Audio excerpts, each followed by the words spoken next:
Hello, good morning students. प्यारे बच्चों, आशा करते हैं आप सभी अपने परिवार के साथ स्वस्थ एवं सकुशल होंगे।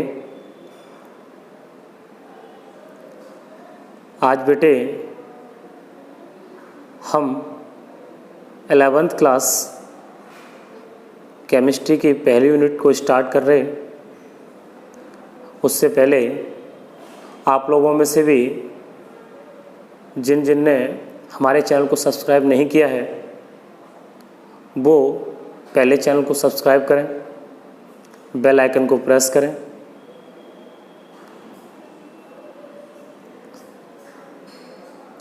साथ ही यदि बेटे आपको कोई भी प्रॉब्लम्स, कोई भी क्वेरीज कैसी भी रहती है तो आप कमेंट सेक्शन में लिख करके भेज सकते हैं। हम प्रयास करेंगे आपकी समस्याओं के पूर्ण निदान के लिए 100% तत्पर रहेंगे। हमारी आपसे एक विनती है, आप कॉपी और पेन लेकर के साथ बैठें जिससे चीज़ें ठीक से कंडक्ट हो पाएँ और आप साथ के साथ नोट्स बनाते चलें। आज some basic concept of chemistry जो आपकी फर्स्ट यूनिट है 11th क्लास की, इसमें सबसे पहली चीज़ बेटे ये आती है, साइंस क्या है। हम लोग जब से 6th पास आउट हुए, 6th में, 7th में, 8th में, 9th में, 10th में, 11th में, 12th में, सभी क्लासेस में साइंस के बारे में बताया जाता है। साइंस क्या है, विज्ञान के बारे में। ठीक, उसके बाद बेटे साइंस की ब्रांचेस बताई जाती है। मेन ब्रांचेस के रूप में जनरली हम लोग फिजिक्स, केमिस्ट्री, बायो के रूप में पढ़ते हैं। यहाँ हम लोग जो साइंस है, कौन सी लैंग्वेज का वर्ड है, ये सारी चीज़ें सामान्य है, ये बोर्ड एग्ज़ाम में आने वाली चीज़ें नहीं हैं। और वैसे नहीं, बस इतना पता हो कि साइंस क्या है। ठीक, हिंदी मीडियम वाले जानते हैं, सिंपल लैंग्वेज में से कन्वर्ट कर लेते हैं, वर्ड्स को तोड़ के बना सकते हैं। इंग्लिश मीडियम वाले आप लोग साइंस है, साइंस की ब्रांचेस हैं। ठीक, बात कर रहे हैं बेटे हम लोग केमिस्ट्री के अंतर्गत पहुँचते हैं, क्योंकि यहाँ पे साइंस के हम लोग ब्रांचेस पढ़ते तो 5 ब्रांचेस मेन रूप से पढ़ते हैं। पहले हम लोग पढ़ते हैं बेटे बायोलॉजी, तो उसमें बताया जाता है कि साइंस की ऐसी ब्रांच जिसके अंतर्गत प्लांट्स और एनिमल्स इनका स्टडी किया जाता है, उसे हम लोग बायोलॉजी के नाम से जानते हैं। उसकी फिर सब ब्रांचेस हो जाती हैं जिसमें जूलॉजी और बॉटनी रहती है। तो जूलॉजी में हम लोग एनिमल्स का स्टडी करते हैं और बॉटनी में हम लोग प्लांट्स, ट्रीज़, इट्स एक्स्ट्रा इनके बारे में स्टडी करते हैं। नेक्स्ट रहते हैं बेटे फिजिक्स। फिजिक्स में आपके एनर्जी, फोर्सेस और एनर्जी के ट्रांसफॉर्मेशन इनके बारे में स्टडी किया जाता है। इसके बाद बेटे बात आती है केमिस्ट्री की। उससे पहले जियोलॉजी, एस्ट्रोलॉजी, ठीक, इस तरीके से इनको भी अगर हम चाहते डिफ़ाइन कर सकते थे, लेकिन हम लोगों को मेन रूप से, क्योंकि हम लोग केमिस्ट्री स्टडी कर रहे हैं इसलिए केमिस्ट्री के बारे में जानना ज़रूरी है। तो केमिस्ट्री क्या है? साइंस की एक ऐसी ब्रांच जिसके अंतर्गत जो सबस्टांस दे रखे हैं, कोई भी सबस्टांस है, मैटर है, उस सबस्टांस की structure, composition, properties and formation, method, preparation और मेथड्स आदि के बारे में स्टडी किया जाता है। उसको बेटे हम लोग केमिस्ट्री के नाम से जानते हैं। मेरी बात ध्यान से समझें, केमिस्ट्री साइंस की एक ऐसी ब्रांच है जो हमें किसी भी सबस्टांस की स्ट्रक्चर, कंपोजिशन, प्रॉपर्टीज़ आदि के बारे में स्टडी कराती है। उसको हम लोग बेटे केमिस्ट्री के नाम से जानते हैं। इसमें एक वर्ड आ रहा है सबस्टांस और मैटर। अब मैटर, आप लोगों ने मैटर को भी पढ़ा था कि मैटर क्या है, लास्ट ईयर भी पढ़ा, उससे पहले से पढ़ते आ रहे हैं। मैटर क्या है? कोई भी ऐसी थिंग्स जो क्या करती है, इसमें मास होता है और जो वॉल्यूम को ऑक्यूपाई करता है, उसको हम लोग क्या कहते हैं बेटे? मैटर के नाम से जानते हैं। अब बात थी कि मैटर को क्लासीफाई कैसे करें, लेकिन उससे पहली चीज़ ज़रूरी है कि हम लोग केमिस्ट्री की ब्रांचेस के, ठीक, केमिस्ट्री की जो मेन ब्रांचेस हैं उसके बारे में स्टडी करें। तो देखिए बेटे, केमिस्ट्री की मेन ब्रांचेस क्या होती हैं? Main branches of chemistry. देखिए, मेन ब्रांचेस ऑफ केमिस्ट्री में हम लोग जानते हैं 3 ब्रांचेस के बारे में स्टडी करते हैं बेटे, फिजिकल, ऑर्गेनिक और इनऑर्गेनिक। सबसे पहले फिजिकल केमिस्ट्री पढ़ते हैं। तो केमिस्ट्री की ऐसी ब्रांच जो जैसे कभी भी कोई भी आपने केमिकल रिएक्शन की तो केमिकल रिएक्शन पर होने वाले जितने भी फिजिकल इफेक्ट हैं उन सब के बारे में स्टडी कराती है, उसे फिजिकल केमिस्ट्री कहते हैं। Like reaction of order, rate of reaction, ठीक, इस तरीके से अट्रैक्शन ऑफ फोर्स अर्थात फोर्सेस जो भी लगते हैं उनके बीच, उन सब के बारे में स्टडी कराती है, उसे हम लोग कहते हैं फिजिकल केमिस्ट्री। सेकेंड वन है बेटे ऑर्गेनिक और इनऑर्गेनिक। तो किसी को पहले लिख सकते हैं ऑर्गेनिक केमिस्ट्री, बहुत आसान है। केमिस्ट्री की ऐसी ब्रांच जो ऑर्गेनिक कंपाउंड के structure, composition, properties and formation method आदि के बारे में स्टडी कराती है, उसको हम लोग बेटे ऑर्गेनिक केमिस्ट्री कहते हैं। बात थी कि ऑर्गेनिक कंपाउंड, यहाँ पर वर्ड एक आया बेटे ऑर्गेनिक कंपाउंड। ऑर्गेनिक कंपाउंड क्या होते हैं?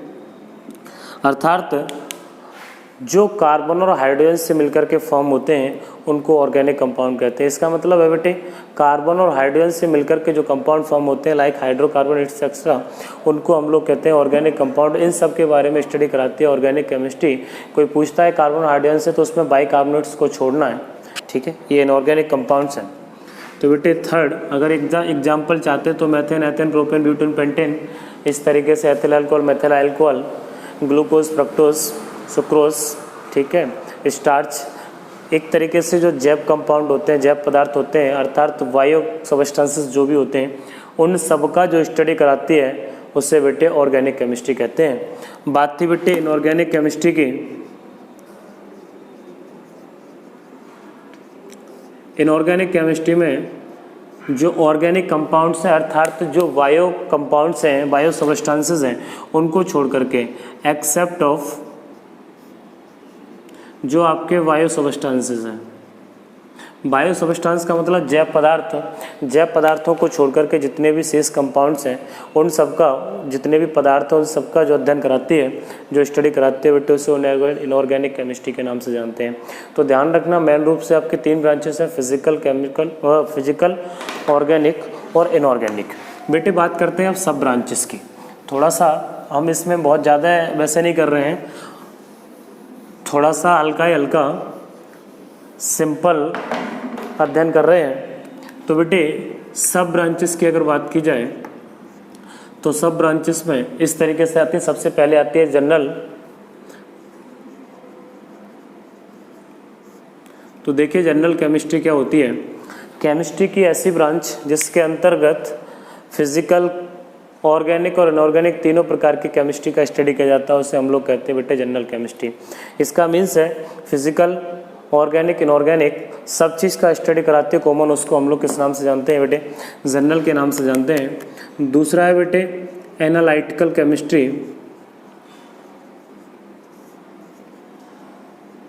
ये सामान्य रसायन, ये वैश्लेषिक रसायन। इसमें क्या होता है केमिस्ट्री की ऐसी ब्रांच जो जैसे आपने कभी भी एनालिटिकल अर्थात तो गुणात्मक और मात्रात्मक, जैसे क्वांटिटेटिव और क्वालिटेटिव दोनों प्रकार के अगर हम लोग एनालिसिस करते हैं उस इन प्रकार की चीज़ों का अर्थात किसी भी सब्सटेंस का क्वालिटेटिव और क्वांटिटेटिव एनालिसिस किया जाता है, उसको हम लोग कहते हैं analytical chemistry. Third one medicinal chemistry.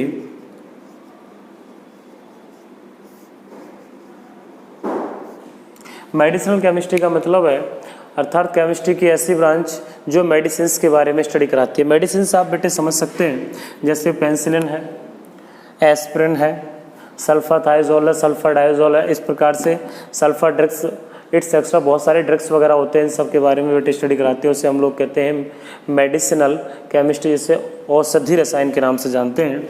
Fourth one इसे हम लोग कह सकते हैं बेटे इंडस्ट्रियल केमिस्ट्री।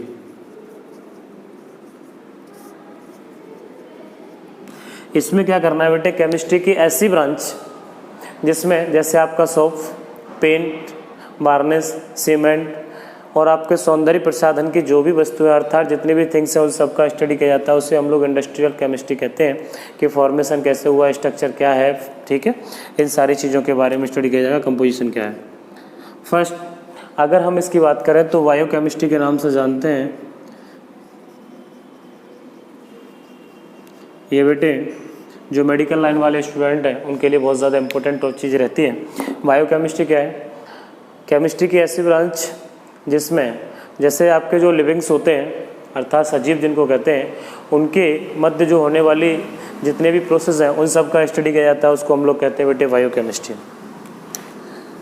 जैसे आप ब्रीथिंग कह सकते हैं, रेस्पिरेशन वगैरह कह सकते हैं, इन सब का स्टडी किया जाता है तो वो बायोकेमिस्ट्री कहलाती है। इनके बेटे नाम से ही है, जैसे अभी मैंने लिखा एग्रीकल्चरल केमिस्ट्री, इसका मीन्स क्या है? बहुत आसान है। एग्रीकल्चरल केमिस्ट्री का मीन्स है केमिस्ट्री की ऐसी ब्रांच जो एग्रीकल्चर से रिलेटेड लाइक पेस्टिसाइड्स, फर्टिलाइजर्स, जो आपके सीड्स वगैरह है, इन सब का स्टडी कराती है, उसको हम लोग कहते हैं बेटे एग्रीकल्चरल केमिस्ट्री के नाम से जानते हैं। नेक्स्ट वन है बेटे वार केमिस्ट्री। वार केमिस्ट्री का मीन्स है केमिस्ट्री की ऐसी ब्रांच जो युद्ध, क्योंकि वार से मतलब युद्ध है, युद्ध में यूज़ होने वाले अर्थात वार में यूज़ होने वाले जो भी आपके एक्सप्लोजिव्स हैं उनके बारे में स्टडी कराती है।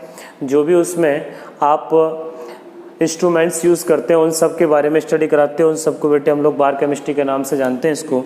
और ऐसे ही नाम के हिसाब से बन जाते हैं। एक है बेटे न्यूक्लियर केमिस्ट्री।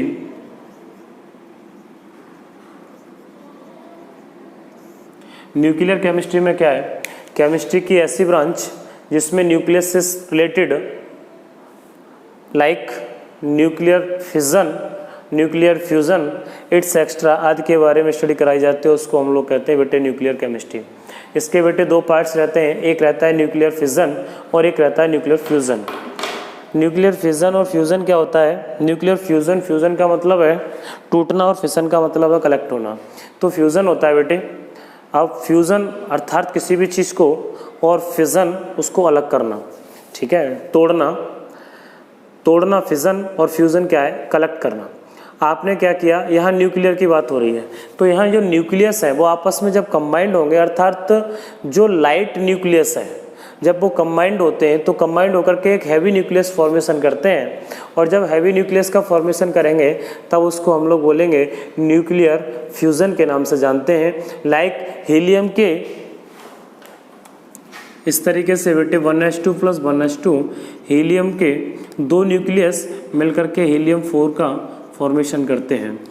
ये रिएक्शन काफ़ी ज़्यादा टेम्परेचर पर होती है, अर्थात इसके लिए बहुत ज़्यादा टेम्परेचर की नीड होती है, ठीक है, ध्यान रखना। ये आपका न्यूक्लियर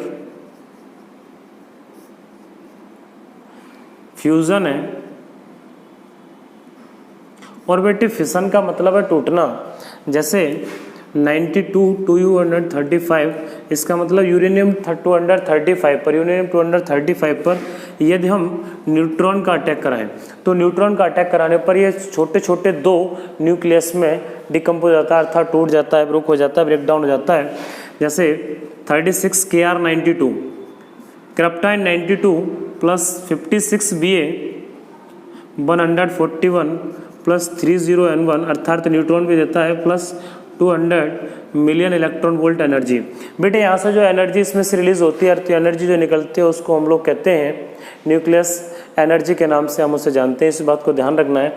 कभी भी कोई भी हैवी न्यूक्लियस 2 और 2 मोड सिंपल न्यूक्लियस में डिकम्पोज होता है तब उसको हम लोग कहते हैं न्यूक्लियर फ्यूज़न, फ्यूज़न के नाम से जानते हैं फिसन।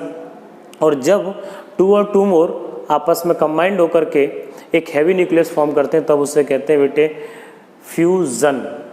जब टूटता है तब फिसन और जब जुड़ता है तब फ्यूज़न। इस तरीके से बेटे हमने यहाँ पर अभी केमिस्ट्री की मेन ब्रांच, सब ब्रांच। अब बात आती है बेटे इम्पोर्टेंस की कि केमिस्ट्री की इम्पोर्टेंस क्या है। तो देखिए केमिस्ट्री की इम्पोर्टेंस आपको पता है, पहले लोग केमिस्ट्री को तवज्जो नहीं देते थे, लेकिन बाद में जाकर के उन्हें महसूस हुआ कि जो केमिस्ट्री है उसकी अपनी डेली लाइफ में बहुत ज़्यादा नीड है। लाइक अगर कोई व्यक्ति बीमार हो जाता है और उस बीमार व्यक्ति के लिए, अभी कोई व्यक्ति अगर बीमार हो जाता है और बीमार व्यक्ति होने के लिए सपोज किसी का दर्द होने लगा, अब दर्द होने की परिस्थिति में उसे क्या चीज़ की ज़रूरत पड़ती है आप जानते हैं, उसे मेडिसिन की आवश्यकता पड़ती है। वो डॉक्टर के पास जाएगा, डॉक्टर उसे कोई भी मेडिसिन एडवाइस देगा। अगर वो जो भी मेडिसिन दी, लाइक उसने अभी उसके दर्द हो रहा है और दर्द में उसने एस्प्रिन दे दी, तो एस्प्रिन क्या है बेटे? एक केमिकल सब्सटेंस है। एस्पिरेंट को हम 12th लेवल पर सीखेंगे, क्योंकि यहाँ पर हम लोग कंसेप्ट के बारे में पढ़ रहे हैं, तो बहुत सारी चीज़ें कंसेप्ट के रूप में आ रही है, अर्थात सारी चीज़ों का निचोड़ छोटे से चैप्टर में छोटे छोटे पार्ट्स के रूप में दे रखा है। तो हम यहाँ बहुत ज़्यादा विस्तृत चर्चा करते हुए नहीं बनाते। अगर हमें बनाना भी होता है एस्पिरेंट तो कैसे बनाते हैं, फिनॉल लेते हैं बेटे, फिनॉल से पहले हम लोग फिनॉल की रीमर टीमन रिएक्शन कराते हैं और उसके द्वारा सैलिसिलिक एसिड फॉर्म करते हैं।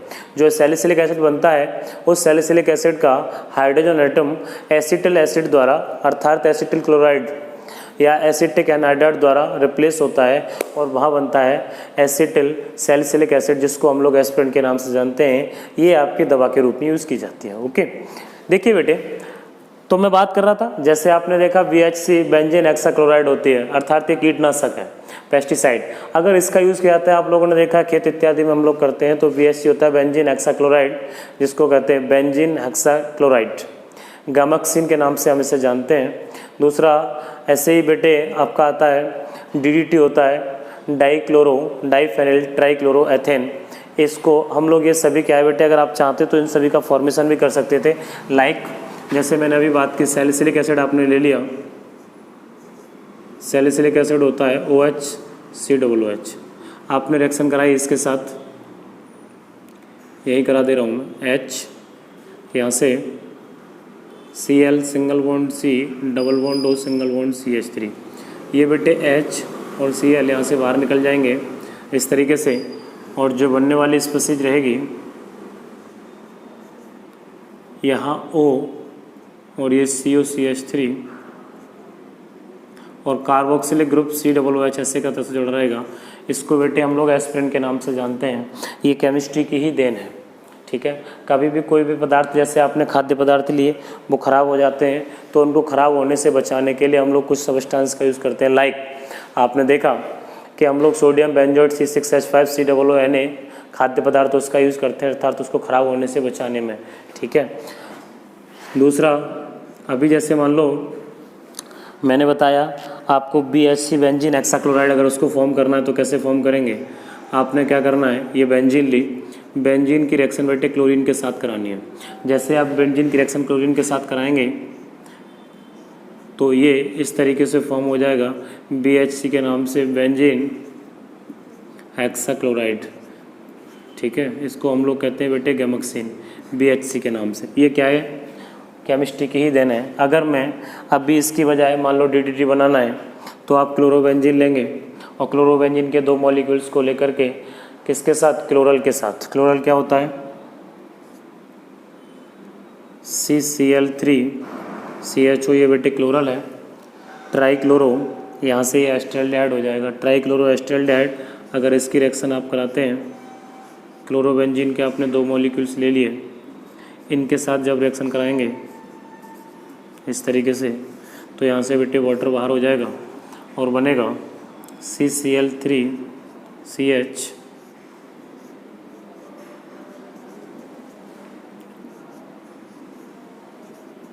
अब आप देख रहे हैं यहाँ से वाटर बाहर निकला है, तो बाद में +H2 लिख सकते हैं।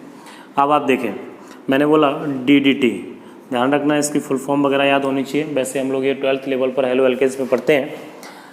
D डाई Cl क्लोरो है, 2 फेनिल ग्रुप जुड़े हुए हैं तो डाइफेनिल हो गया। 3 ट्राई क्लोरो, कार्बन के 2 एटम है, 2 पर उड़ता है बेटे एथ, तो यहाँ से सिंगल बॉन्ड के साथ सभी बैलेंस से जुड़ी हुई हैं, तो यहाँ से नाम हो जाएगा डाइक्लोरो डाइफेनिल ट्राइक्लोरो एथेन के नाम से हम इसको जानते हैं। इस तरीके से केमिस्ट्री का बहुत सारा यूज़ है बेटे। जर्म्स को ख़त्म करने के रूप में हम इसका यूज़ करते हैं अपने डेली लाइफ में। और भी बहुत सारी चीज़ें हैं जिनमें हम लोग केमिस्ट्री का विशेष रूप से यूज़ करते हैं। तो इम्पोर्टेंस ऑफ केमिस्ट्री, जैसे फूड है, ठीक है ना, और आपके जो एग्रीकल्चर डिपार्टमेंट है उसमें बहुत सारी चीज़ें होती हैं, मेडिसिनल डिपार्टमेंट है उसमें होते हैं। तो ऐसा कहीं कुछ नहीं है। अभी आपने देखा पॉलीमर्स वगैरह आपके यहाँ पर आपने अपने घरों में, मकानों में देखा होगा, हम लोग प्लास्टिक की चेयर्स वगैरह का यूज़ करते हैं। ये सब केमिस्ट्री की ही देन है, प्लास्टिक का फॉर्मेशन वगैरह। और भी ऐसे बहुत सारे यूजेस हैं जिन्हें आप डेली लाइफ में देखते हैं, क्योंकि केमिस्ट्री को जिस दिन आप डेली लाइफ से रूटीन करना स्टार्ट कर देंगे, रिलेट करना स्टार्ट कर देंगे, उतना ही आसानी से समझ में आना स्टार्ट हो जाएगी। बेटे बात करते हैं इसके बाद, मैं ऊपर बात कर रहा था मैटर की, तो अब बात करते हैं मैटर के क्लासिफिकेशन की। ये सारी चीज़ें नॉर्मल है और जनरल हैं, हम लोग इनको सब जानते हैं।